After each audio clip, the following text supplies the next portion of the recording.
saya tidak akan memaafkan. Nanti saya dianggap lemah, dianggap inferior. Emangnya siapa aku? Nah, itu bisa. Atau itu, dia merasa inferior.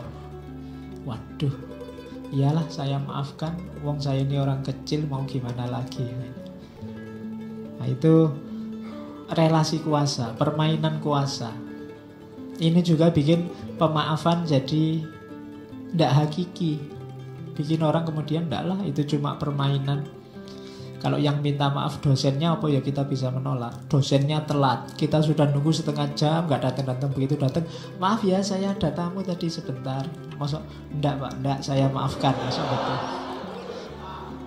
Kita sudah nunggu setengah jam ya pak, kan nggak gitu. Karena kita kalah kuasa. Tapi kalau mahasiswanya telat 10 menit, nggak bisa, sudah dimulai. Keluar, ya, gimana lagi. Minta maaf pak, tadi bannya gembos. Nggak bisa, sudah aturan itu. Itu kan relasi kuasa.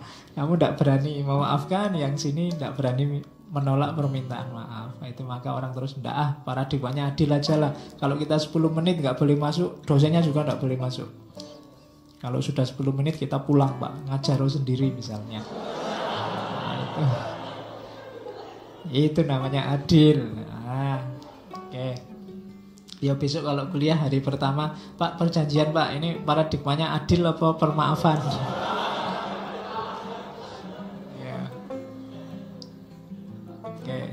Nanti kalau dosennya yang pinter, buat kamu yang adil, buat saya pemaafan. Terus itu biasanya jadi alasan orang cenderung tidak memaafkan, bertentangan dengan keadilan. Harus keadilan yang nomor satu didahulukan. Nah itu bikin orang terus tidak memaafkan. Salah ya harus dihukum. Itu tadi cuma kepleset omong kok pak, tidak bisa. Buktinya rekamannya ada, dia salah, harus dihukum. Nah itu paradigma adil yang dipilih.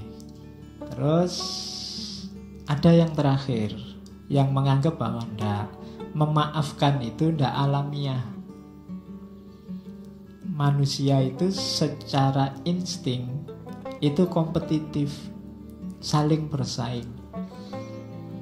Jadi secara alami orang itu ya saling tabrakan, saling bertentangan. Jadi kalau ada yang mempromosikan pemaafan, itu pasti agak menggeser kodratnya orang untuk saling tabrakan, untuk saling menjatuhkan. Ini yang punya pandangan kayak Thomas Hobbes dan kawan-kawan yang bilang bahwa naluri dasar manusia itu jelek, makanya perlu ada hukum. Nah itu alasan yang keempat. Kenapa kok tidak memaafkan? Tidak alamiah pak. Orang itu kalau dipukul ya secara alami pasti ingin balas mukul. Itu alami, meskipun ada kalanya ya memang karena nggak level, nggak berani. Yang mukul besar, yang dipukul kecil. Nah, itu kan jan-jannya sih pingin balas, tapi yo sudahlah dimaafkan saja. Nah, itu karena ya itu kan tidak alami sebenarnya. Alaminya jadi ya pingin balas. Jadi kalau dipaksa memaafkan itu malah tidak alami. Yang alami itu ya tawuran. Karena manusia punya fitrah saling memaksa. Kan itu ada yang punya pandangan semacam itu. Oke. Jadi mengapa tidak memaafkan? Paling tidak ada 4 alasan.